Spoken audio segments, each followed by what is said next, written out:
Welcome to Inspire Campfire, a podcast where ordinary people tell their stories of extraordinary adventure. These are campfire stories meant to inspire the rest of us to light the fire within, get outside, follow our dreams, and return to tell our own stories. Ready? Let's strike the match.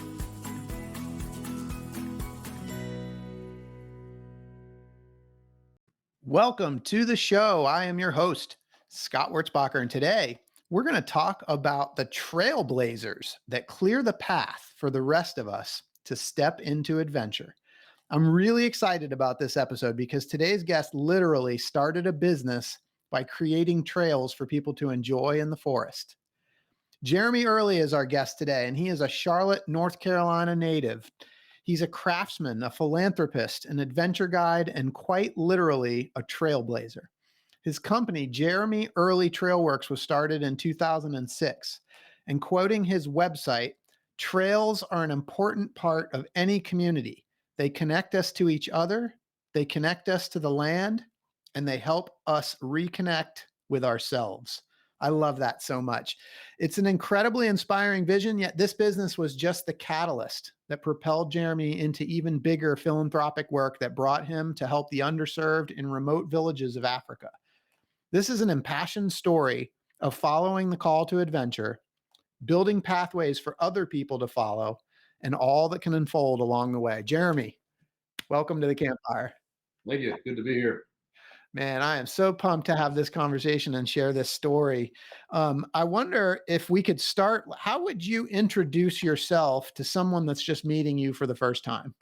Be difficult because I don't really like to talk about myself. So it'd be, you want a good time? You want to go along for the ride? Let's do it, man. I love it. You're an amazing human. It's fun. What I like to do, and let's just go after it. I love it. So I think a good place to start is Trailworks. I think I'd love to just talk a little bit about Trailworks. Then we can kind of go back in time from there and hear about your adventure spirit. But you've created this awesome business called Trailworks. Tell us, Jeremy Early Trailworks. Tell us about that and what it is. Started out for the longest time up until just recently, hand-cut natural surface hiking trails. I grew up in Boy Scouts. It was a big part of my life. It still is a very, very large part of my life. And well, I worked my summers in college. I went out to Philmont Scout Ranch in Cimarron, New Mexico, worked at their National High Adventure Base. And my first summer I was working in base camp. This place is huge. It's the biggest youth camp in the world. And this Boy Scouts of America alone owns 130,000 square acre or 130,000 acres in New Mexico. And then they have access to another 200 or so thousand. They've expanded now, so it's even bigger than that now. But this is in 2003, and I worked there summers of 2003, 4, and 5. And my first summer working at base camp, I got exposed to through a friend of mine who was out there. You're out there with 1,000 people on staff. They go through 28,000 kids throughout the year. Throughout the summer, it's massive, and it's just this machine that just moves forward. She had, my friend Bonnie, she had met somebody who was working out in one of these trail jobs, taking groups out, called Roving Outdoor Conservation School. Is a 21-day program, and they do 3 weeks of backpacking, and then within that, they kind of stop for about 4 or 5 days and they do trail projects. And we were going up to their work site, and it was just right off the one of the main roads, right near the turnaround. It's like not an ideal place to want to be all summer, yeah. But yet something about it, like, man, putting my head down, hand tools, kind of hunched, not necessarily hunched over because you'll burn your back out that way, but like just getting into the whole scheme of things and cutting trail by hand and having something to look back. I look back on it, and I remember vividly that 25 feet of trail that I cut. And as far as what I cut today, if I was to ever show anybody that, they wouldn't hire me for anything. But it was something about, like, there's just something about this that's unique and different and tangible that I'm good at this. I understand this. And so the following summer, I worked as a Order of the Arrow trail crew foreman. I had applied for Roving Outdoor Conservation School to be an instructor, but they had enough people to do that already, or the fellow that I worked for in activity staff in base camp in 2003 said, you should really try OA Trail Crew. It's really, really cool. And it's actually it's a 14-day program, so 2 weeks. You do an entire week worth of trail building, and then you have your own trek to put together to go backpacking. We would end up going about 80 to 100 miles over 7 days with these kids. But we'd cut trail for an entire week, and we were up in this beautiful trail site, Copper Park. For those that have been to Philmont, Copper Park is at the base of Baldy in this beautiful valley. It opens up to this beautiful field, but the camp itself is up in the subalpine firs. I mean, it's gorgeous, and it runs up to the saddle. So we're cutting trail up to the saddle. And that whole summer, it was like, yeah, I like this. This is what I like to do. And throughout one of our treks, we're out backpacking, and I'm sitting with my buddy Brock, we're partners on this. We're the ones leading these 14 to 21-year-olds out in the woods all summer long. And this fella from Colorado, he says, my buddy of mine, he's a trail contractor. He's a private contractor. He builds hiking trails. And he does it out in Colorado, he says, and he does gangbusters work. Like, they're working national parks, BLM lands, all kinds of stuff. And it just got me thinking, well, if that's possible in Colorado, it's got to be possible North Carolina, wherever it ended up being. Yeah. He said, I'm born and raised here in Charlotte, and I'd been at school at Appalachian up in the mountains, and I was still planning on living in Boone after I graduated college, which I ended up doing. And through that, it started to add a little something in my mind, like a little nugget there. Like, okay, well, let's see what that's about. Maybe being a private contractor really is an option. And so I graduated 2005. Later, I was working construction up there, just hanging out, still living in Boone, hanging out with friends of mine. And I took an opportunity when I found this website called trailbuilders.org, and it's the National Trail Builders Association's website. They had a page for postings. Like, you are looking for jobs, or you are somebody, the contractor, looking for people to come work for you. So I put my name down as somebody to get a job through. Like, if there's a contractor out there, please, I'd be interested. So people started calling, opportunities started coming in, because it's probably so seldomly used that somebody's like, oh, somebody's interested, let's just go for it. Yeah. And at 21, maybe he can physically handle the job too. So I took an opportunity. I interviewed with a few folks, and I took this opportunity with a group called Northwest Youth Corps out of Eugene, Oregon. And this would have been in between late February to early April 2006. So basically just the entire month of March.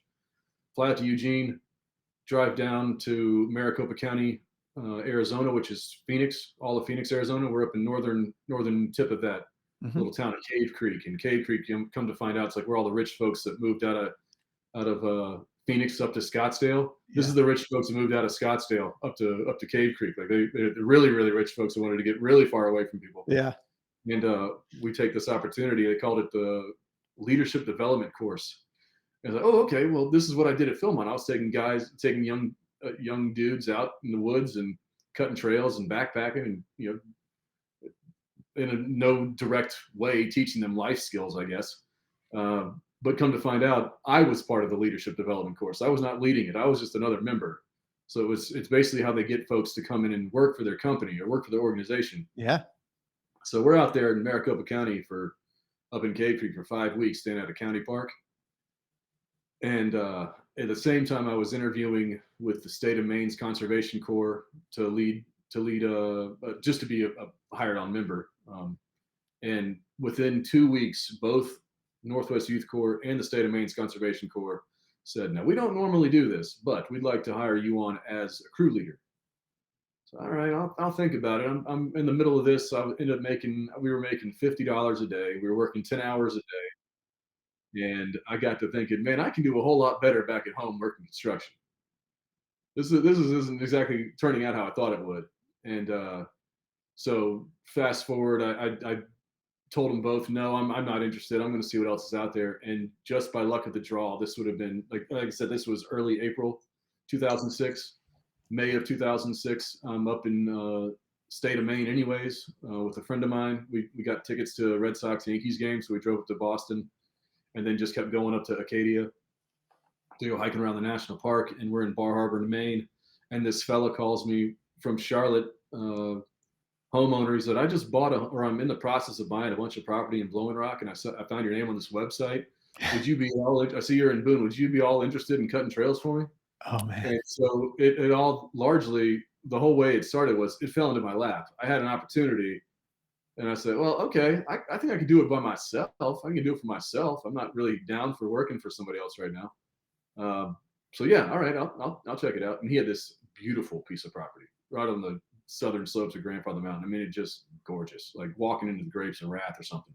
That's And awesome.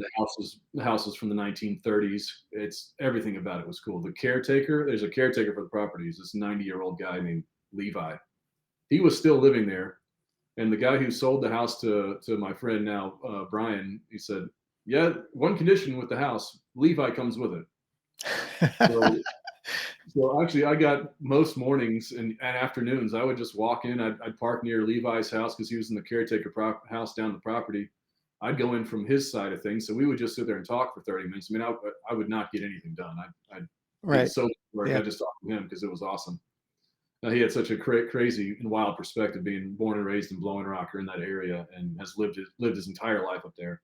And so it just kind of from there, that job led to, through connections from my professors at Appalachian, led to bigger projects through conservation groups they were with, like High Country Conservancy, leading into folks with different land trusts all over the state.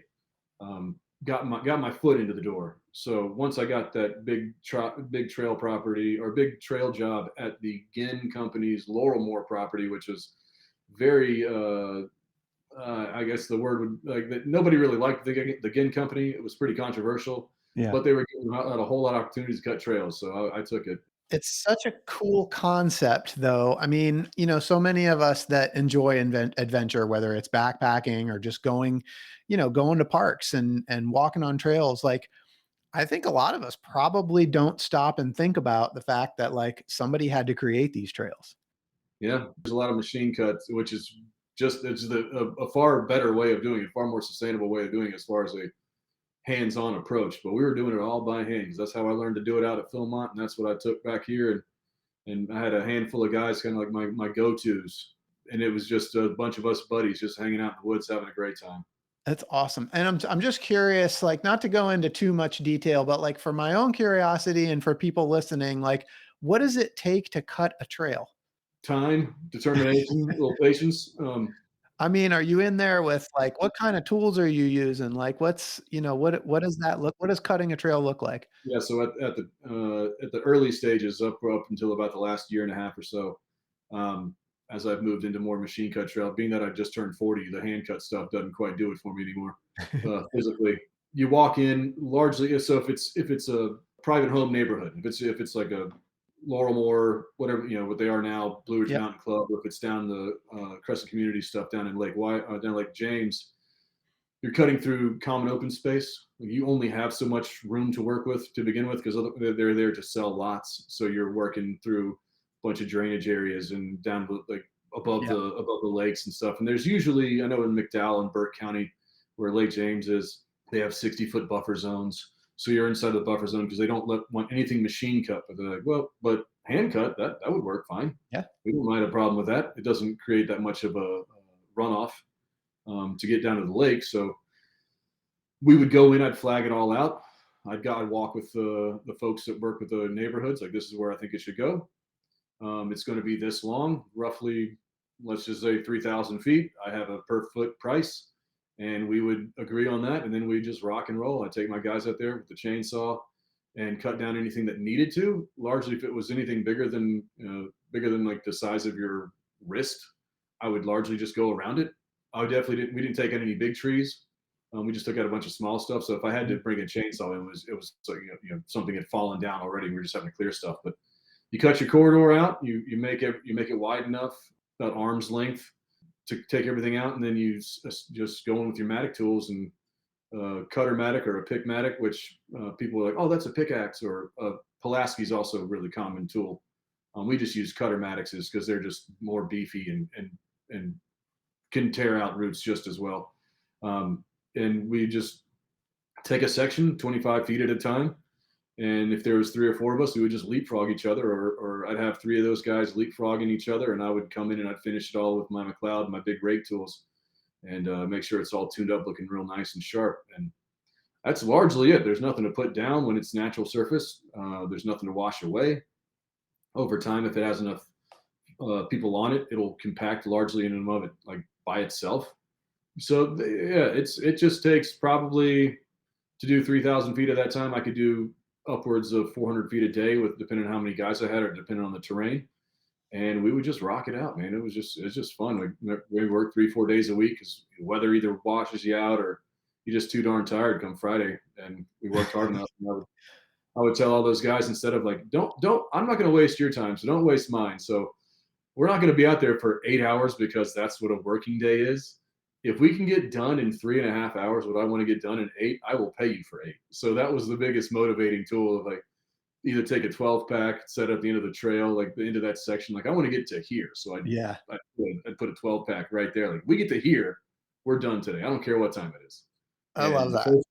the first time I did that, we were done by 11.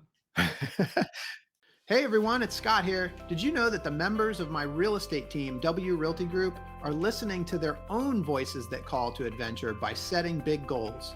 Some of those goals include planning trips to Bali and the Kingdom of Bhutan, buying investment homes, and running the Chicago Marathon. At W Realty Group, we support and encourage these big goals and want to help turn them into reality. We're currently looking to add new members to the team. If you know a great real estate agent in the Charlotte, North Carolina area that would benefit from being part of our team, please send a text, an email, or give me a call. And know that when you support W Realty Group, you're also supporting this podcast. Thanks for listening. Did you ever see the movie Cool Hand Luke? Oh yeah, It's absolutely. making me remember that. Like he Yeah, works really, really hard just to get to the end, and they're like, slow down, you're going too fast. I love it. the idea is to be done. Yeah, you just want to be done. Man, I think this is so cool. But like one of the things that I love about this, like you obviously are an adventurer, but Mhm. you're somebody that likes to lead. And I think it's just like to me, there's a metaphor in this in Trailworks because you're not just out in the wild, you're actually cutting the trail. You're actually Mhm. creating the trail. And so many of us, like, we go find the trails and we walk on the trails, but you're actually out there creating them. And it seems like you kind of have this desire to sort of go first. And I'm just curious because, like, we're going to talk about other parts of your journey moving into the philanthropy and guiding adventures. But I really am curious, like, if there was any, like, it seems like a metaphor to me that you're like really at the forefront of creating these pathways so that other people can come with you. And I'm just curious if there was ever like any intentionality about that, or is that just something that like we can see in the rearview mirror? Rearview mirror. That was never a thought. Really, the largest thing was I don't necessarily want to go get a job. So what can I do to work for myself? Like at least to see if it's possible. My parents have been unbelievably supportive in all of it because it's not always the easiest to do, and certainly it's not always making money. Yeah. But it was one of those where like I'm not interested in that so much. The making money part, like I know I have to make ends meet to pay my pay my rent and all that sort of stuff and all my bills at the time and still today. But it was largely like I like the freedom. Like it's a taste of freedom that once you get that, that's hard to let go. So it's been once it kind of established itself. 2008 was a really great year. 2009 was a very tough year, but it was one of those like I've tasted what success is, Yeah. and I know what it looks like. I know what it takes to do it, and it's not that daunting of a task to like success for me is different than it is from somebody else. But ultimately, it was that idea of like you watch The Office or something, and it just seems as though okay, it's a TV show, but there's a lot of similarities, and from what I understand from the corporate world of not a whole lot of what you do is tangible to take home, and the idea of cutting trails by hand, like every day you do something, that is a tangible result Yeah. no matter what you've done, you have something to look back on and think, I just did that, or I was a part of the group that just did that. Yeah. And I can, and guys that I'm with, I can walk through a trail that I cut, and I know full well which section I did, compared to that was a section that that Matt, or that's the section that Bink, or that's the section that the Swedes did. Like I can tell just by walking through it because we spent so much time together. We had such a great rapport and relationship, and like we would just go to war with each other largely because it's so physically demanding that by the end of the day, if we're driving back from Lake James to Boone, it's an hour and a half drive up Highway 181, which is this curvy, twisty mountain road, and it puts everybody to sleep. We're just completely exhausted, and I'm sitting there, windows down, music's blasting, AC's on, I'm drinking water, whatever I can do to keep myself awake to get home. And it was a great way to spend my 20s, man. Feeling great and feeling that sense of accomplishment. But I guess I am curious. So, like, yeah, it's the rearview mirror, but like looking in the rearview mirror and then knowing where like your life has been taking you in terms of leading others. Like, as you look back, do you sort of see that and like do you connect with Yeah, that piece where like something in the universe put you in a place where you were like creating a path? absolutely, absolutely. It's one of those like it gave me an opportunity, and I'm a scout leader. I'm a scoutmaster for the troop that I grew up in here in town. And one of the things I tell our guys, like the good thing about I feel is scouting, and I think from the route that I've taken, running my own business since I was 23 or 22, was I learned how to fail well. Like I realized there's an opportunity there, and for someone in my specific circumstance, being born and raised in Charlotte in the early '80s, and it very much entrenched in this community. I got a handful of opportunities to mess this up. So long as I don't, there's a few things. As long as I don't do that, I have a little bit more leeway in taking a risk. Yeah. So and that largely came into real focus when I got involved with the lunch project and going to Tanzania, seeing that firsthand and experiencing that firsthand, which I know we're going to get to. But it was that opportunity, like building confidence. Like I can take a risk. I'm okay if it kind of blows up in my face because I have the understanding that I have been given certain gifts in this world, so long as I'm willing to see what they are and pursue them. And I did it, and it was successful. Not all the time, but enough to make me realize I have every ability to make my life into whatever it is that I want it to be. Yeah, I love it. And the thing with Trailworks is, and I don't know how much you think back on that, but like you have this sense of accomplishment for what Mhm, you created, but when you think about all the people that got to come after and use those trails, mhm, that's got to be pretty rewarding too. Um, absolutely. so you said you foreshadowed to the lunch project, and so let's go there. How did you go from this very cool nature-based business of cutting trails for land developers essentially to this next phase, which is leading these trips? Can you talk about that? Also by luck. Um, me and two friends in 2006 decided we wanted to go climb Kilimanjaro. A friend of mine had just gotten out of his duties with the army. He had a nice little bonus in his pocket, and he was like, "I want to go do something." And I've always wanted to go hike Kilimanjaro. And at the time, I'm like, all right, I'm game.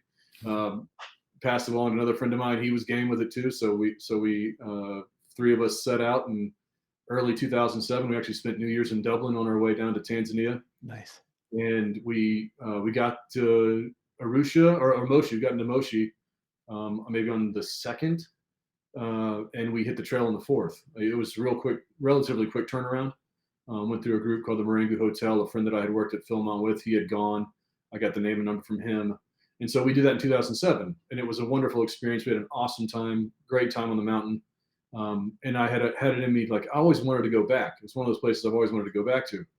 And luckily, I was young enough to where that wasn't like a huge thing. Like I'm talking about when I was 24, Yeah. wanting to go back. Oh, one day I want to go back. So I was back in 2012 when at St. John's Episcopal Church, which I've been a member of since I was a kid. Sitting there in youth group one night, and one of the adults says, "Hey, there's a lady here, Rebecca Wofford, who started this group called the Lunch Project, along with two other ladies, and they're going to Tanzania. This would have been June of 2012. Okay. We just started this organization in 2011, and we're looking to take a group to experience kind of firsthand what that was going to be in 2012. So kind of, I heard the announcement. I said, "Oh, I've always wanted to go back." Talked to my dad about it. He said, "Yeah, you've always talked about wanting to go back. Why wouldn't you do it?" So, okay. scrounged what money I had together and handed them a check. Actually, it ended up working that somebody had dropped out. So I think it was a little bit less expensive for me because somebody had dropped out and that spot opened up. Nice. So all I needed to do was just kind of like pay my way to go. Did the same exact safari that I did in 2012 at Lake Minyara National Park and then the Ngorongoro Crater. And we actually did it on the front end of the trip. So this was like maybe all in all, we were there for maybe in country for 9 days. So we did the safari, and I thought at the end of that, okay, this is great. I love this place. This is wonderful. It's incredibly beautiful, Scott. As you've been to this place, the crater is unbelievable. It is. It's magical. It's hard to talk about. It's explain and somebody. It's like talking about the Grand Canyon. Like, how do you really explain the Grand Canyon? It's one of those things. Hopefully, you have the opportunity to see it. So this is that same thing. Like, hopefully, you have the opportunity to see the Ngorongoro Crater. So if I got to go for the second time, absolutely. And we're there and had a great safari. And I thought, all right, that's clearly the high end of the trip. And I'm game for whatever this next phase is going to be, whatever this lunch project intends to be, and what we're going to be doing. Immediately fell in love with the place. We went to Laminyata Primary School, which is on the western edge of Arusha on Mount Meru, like the southern slopes of Mount Meru. Beautiful piece of the world, beautiful piece of the world. And the people there are just wonderful. But it's a Maasai community. And when you hear about desolate and poor and poverty, this is largely that. And it's a kind of a cultural thing, the way the Maasai work. A Maasai warrior or Maasai man is able to have as many wives and kids as he can afford through cattle and goats. It's a bartering system.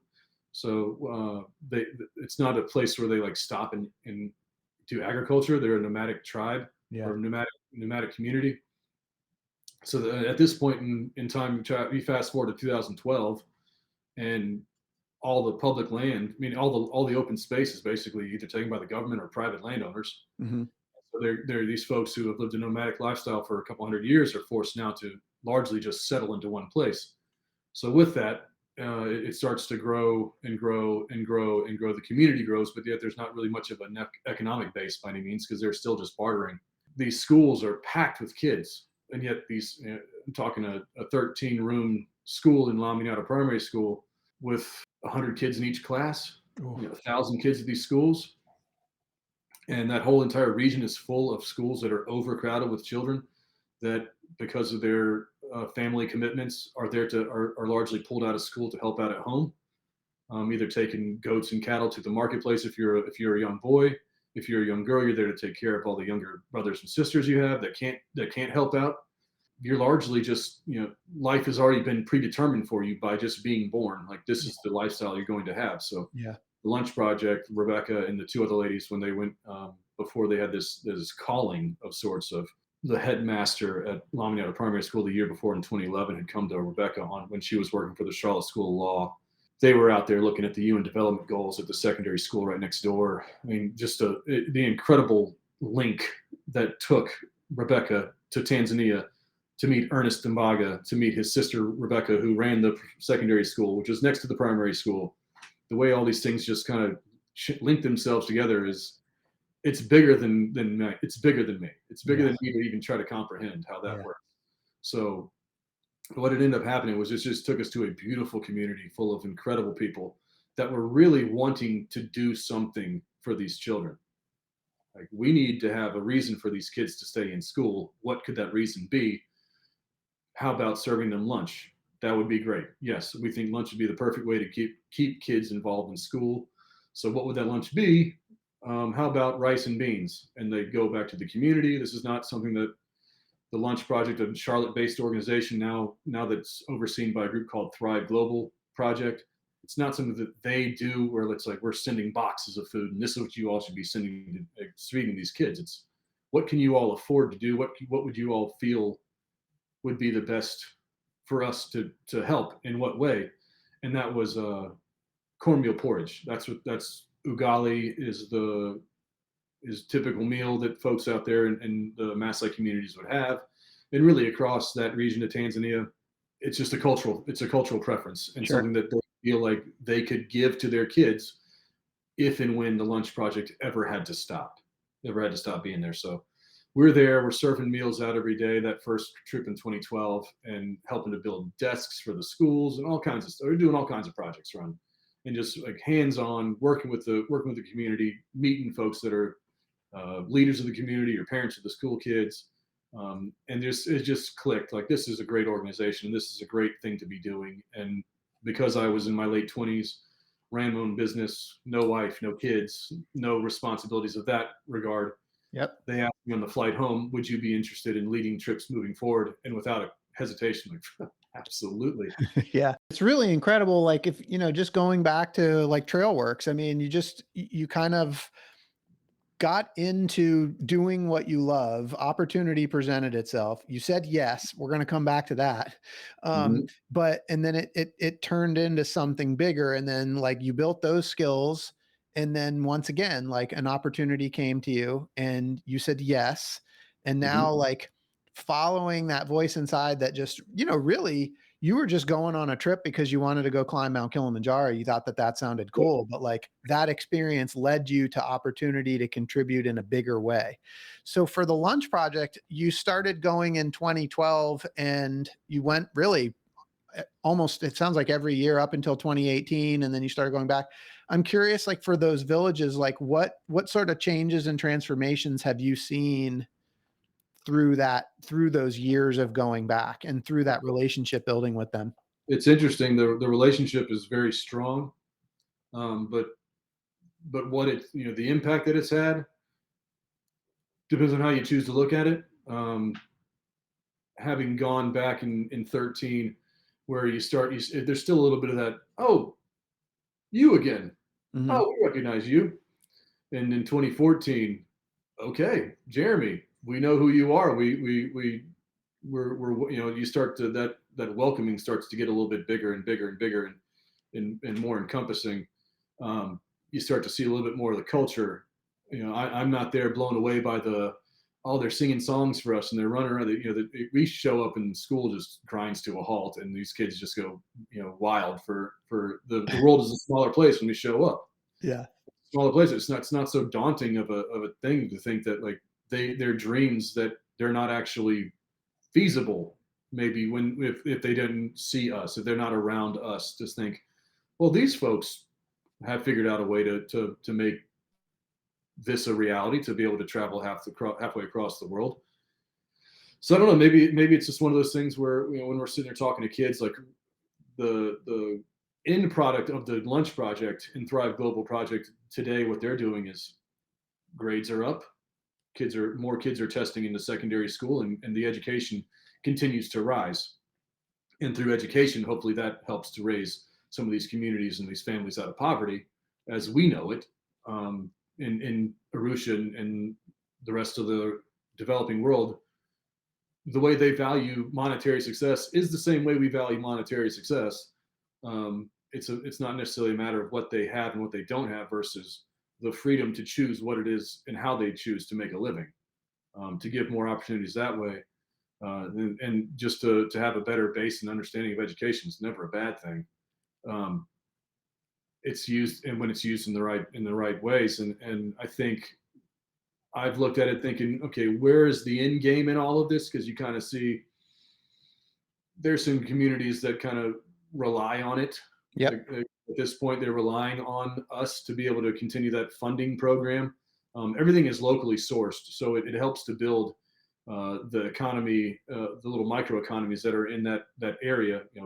The cornmeal porridge has a milk base, and that is brought in from the local dairy farmers in that region, and the cornmeal is ground at the little refinery there, right next to Laminary Primary School. Like, these things are. It's not shipped. It's not shipped in. It's there. It's locally sourced. But after a while, you kind of thinking, all right, 1,000 kids has now turned into 1,100 kids at a school, and 800 kids has turned into 875 kids at a school, and that's wonderful. I hope that all these kids get something to eat and get a chance to learn and go on with their lives. But at some point, it's kind of a double-edged sword in a way of like, all right, with the community, where are we going with this? What is going to happen with this? So it's a long term. It's certainly a long range goal. It's a long range target to hit. Of we can look at everything on a microscopic level, but yet we need to see things from 30,000 feet. And is it moving forward? Yes. It seems to really be moving in a positive direction. Nothing in life is perfect, and neither is this organization, and neither am I. And what I hope to be instilling in these communities, if anything, but through the right desire and want to help, I think we've hit upon a nice mutual understanding and connection that we can help, and we're not here to step on toes, but we do have a larger vision in mind, and we'd like to see how we can make it happen. Well, here's what's cool. Like you guys, you started small, right? And even going back to Trailworks, right? That starts with cutting a trail. And then once you cut the trail, that makes the space for people to be able to come along the path. Like Hmm. once the trail getting cut is just the first step, right? Like Hmm. people being able to come along that path, like who knows what's going to happen after that, but that's the first step. And it's the same thing with this lunch project and your involvement in that. You're Hmm. starting by helping these kids to get a nutritious meal. And Hmm. then the nutritious meal turns into, like you said, 800 kids becomes 875 kids. And now it's like, how do we make this sustainable? But what your point was is that there's still a lot more to come, Yeah, right? And we don't absolutely. know what that looks like. There's always going to be more challenges, but you cut the path.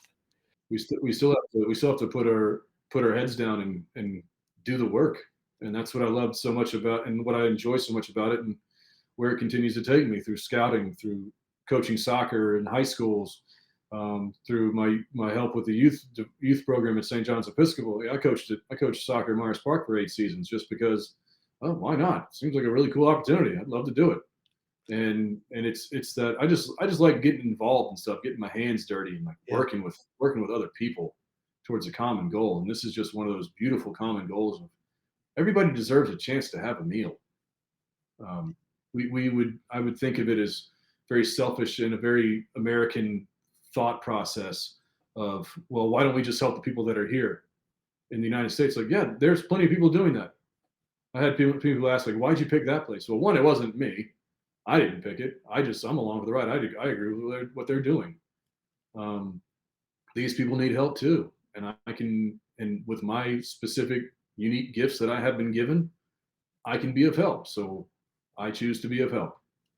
Well, and the other thing is because you and we talked about this, we had a chance to speak before this call, and there's been a number of experiences. I mean, you just brought up some of your coaching experiences and some of these other things, and you said you just like to be involved. But one of the things we talked about early on was your desire and that feeling within you to just say yes to Hmm. opportunity. And that's definitely a thread that's kind of carried through your life, whether it was like going to New Mexico to be on that Boy Scout project, and then Trailworks, and then going to Kilimanjaro, and then going and being part of the lunch project. Like, can you talk about that feeling of just that desire to say yes for you specifically? Yes, absolutely. It's one of those things where I feel like there's a real lack of confidence in a lot of people. Like, not necessarily belief in themselves, but the confidence to go and do it, to follow up on it. And I only say that because I've been involved with so many groups and organizations, and been around so many people in my adulthood, through all these things that I've been involved in. I've been fortunate enough, and with that confidence, largely it's filling a need to say yes. Like, there's stuff out there for all of us, so long as we're willing to keep our heads up and look for opportunities and see an opportunity in, or see a space for us in those opportunities. Like, I can only imagine most folks get asked to help out with something throughout in a year's time, in 365 days.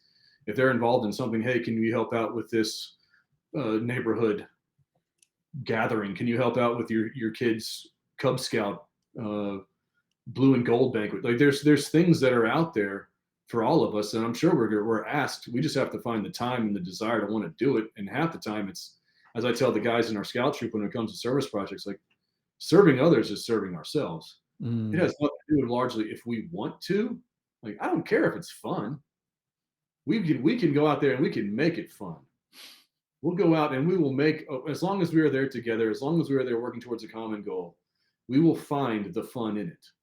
It doesn't have to be one of those incredible experiences. Like, it's what we choose to make of it. And I think that's what instills confidence. I think that's what builds confidence. Like saying yes, having an opportunity, and seeing it through. I think that's how confidence is built. And confidence is a wonderful thing. And it comes through saying yes, right? You say yes, you build a little bit of confidence. You say yes again, you build a little bit of confidence. Mhm. As we get towards the end of our time here together, tell us a little bit about what's next for you. You've started guiding people. Yeah, so all these experiences, especially through scouts and my trips to Tanzania, has just given me an opportunity to hone my leadership skills, camping skills. I love hiking. I love being outside, and I love the program that is scouting. I love what they instill. There's a handful of things on the national level and corporate type of sorts of things which I can disagree with, but ultimately, the meaning of the program holds a lot of value to me. Mhm. But it's not for everybody. And so I want to be able to take what we do there in Scouts, and I want to take it to the broader community, whether that be Charlotte and beyond.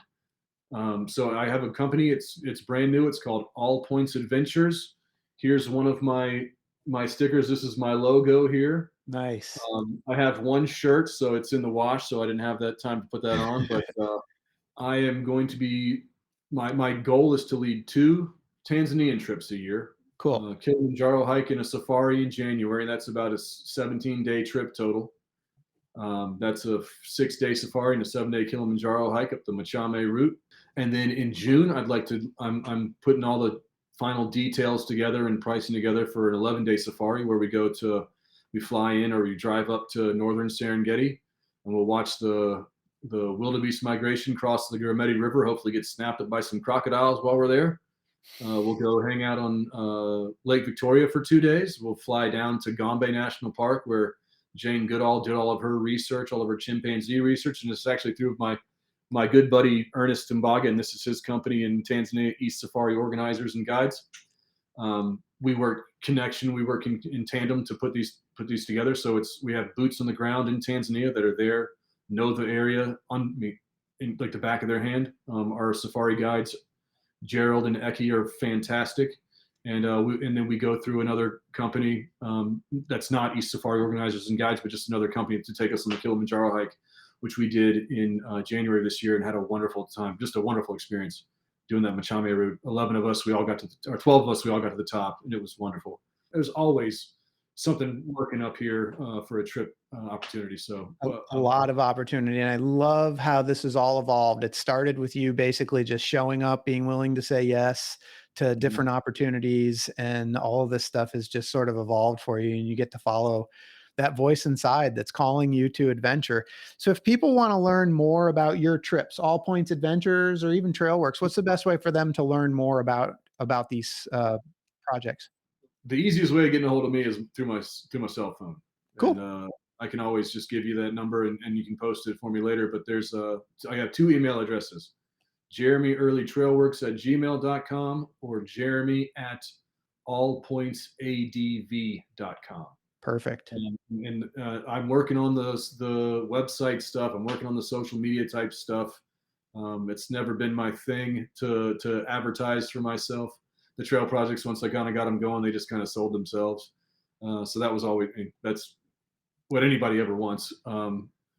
As far as a business owner goes, like, I don't have to go looking for jobs. They usually come to find me. So this is a different turn for me. This is another thing to step into. And as you had to deal with me trying to figure out how to get onto this onto this call alone, my technology skills are a little lacking. So that's another thing for me to just say yes to and throw myself into it. Why not make it That's happen? it.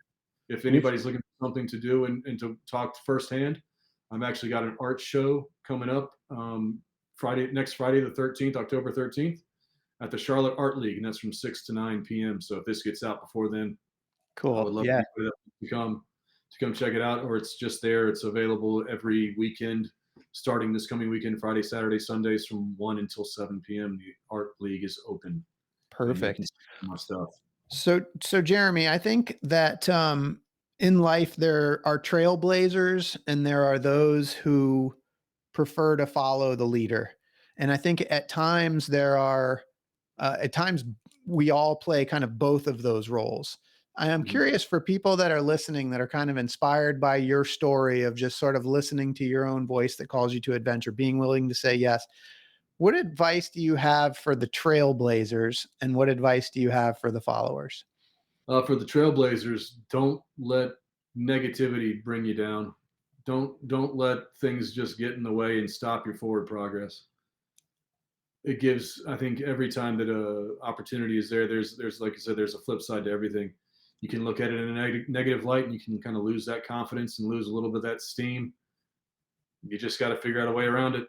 You just got to be creative, be willing to adapt and change without breaking your morals, without changing the things that you know that you stand firm on. In soccer, we tell them don't drop that back foot. Let somebody go and take you on the other side. To if you're trying to force them one way, don't let them take you another direction. You got to continue to force them that direction. Um, it's that same mentality. How steadfast are you? Continue to keep your head up, keep looking forward, and do the work. It Love it. all comes down to doing the work. And then those that are maybe looking for that, what that opportunity is for them. I have a flip phone, so a smartphone has not been something that I've had to deal with in my life. But having been to plenty of restaurants and everywhere else in and amongst the daily life of a suburbanite in South Charlotte, a lot of folks are looking down. They're looking down at their cell phone. They're engaged in something else than what's actually right in front of them. And I think what that ultimately has come to is it's putting a hit on face-to-face communication. And yeah, you can send a text real quick and get a quick response, but there's just something in that wording that maybe you're not catching, that you will largely only get from either a face-to-face or a phone call. Like, get out there, talk to people, see what's interested them, see what they're interested in that might interest you. How can you all connect and continue to find opportunities and organizations and places where you can just go and connect, whether it's at one of the 100 breweries in this town or the greenways that are just continuing to expand and open up to connect and link places. There's organizations, there's churches that need help. There's just whatever, anywhere. There are so many meeting places. We just happen to be focused on the one right in front of us, and that's usually in our pocket. Um, get out there, find some time, carve out some time, or just tell yourself, I'm going to make this a priority for myself. You are living proof that you don't need a smartphone to say yes to adventure. So that's fantastic. So Jeremy, I mean, you've had so much, like you said, small business owner 3 times over. I mean, building trails, like a philanthropist, like years of going to Tanzania and helping feed kids nutritious meals through the lunch project. Now you're guiding trips. Like at some point, Hollywood is going to pick up on your story and they're going to want to make a movie about you and your life. Yeah, I And I hope want to so. know when they do, who's going to be the Hollywood actor that's going to play you in your movie? Well, it'll probably be so far down the road. Whoever I'm thinking of now is going to be the same age as me, so it's probably somebody none of us. They're probably like somebody not even born yet by the time they actually get around to getting me on the screen. But if it was to happen right now, I would love to see either Ryan Reynolds or Chris Pratt. Oh, One of the nice. two. Oh, I love it. Okay. I like to think of myself as ruggedly handsome, so maybe somebody that's Love it. What's your movie going to be called? there's a book that was written years ago about this fellow Eustace Conway who lives like born in Gastonia, just west of here, and now lives on a little place called Turtle Island outside of Watauga County or somewhere in Watauga County. I'm assuming he's still there. He had this book written about him called The Last American Man, and maybe mine could be The Next to Last American Man. Ah, that's amazing. The Next to Last American Man starring Ryan Reynolds, maybe Chris Pratt. I love this. Maybe I'm going both. to see Maybe they're both and they just take turns. I'm going to see that movie. It's going to be awesome. Jeremy, thank you so much for spending some time with me today. This has been incredible. And for those listening, I hope you've been inspired today as much as I have. Hope Jeremy's story has encouraged you to listen to the voice inside that calls you to adventure, because we want to hear your story next. If you have a story to tell or just need a nudge to create one, please send me an email. We'd also appreciate it if you'd help us spread the word by leaving a review and sharing or tagging Inspire Campfire in your social media. And until next time, I want to encourage you to get outside. Thanks for listening. Jeremy, thank you so much for being here today. Thank you, Scott. Appreciate the opportunity, man. It's great to have this conversation.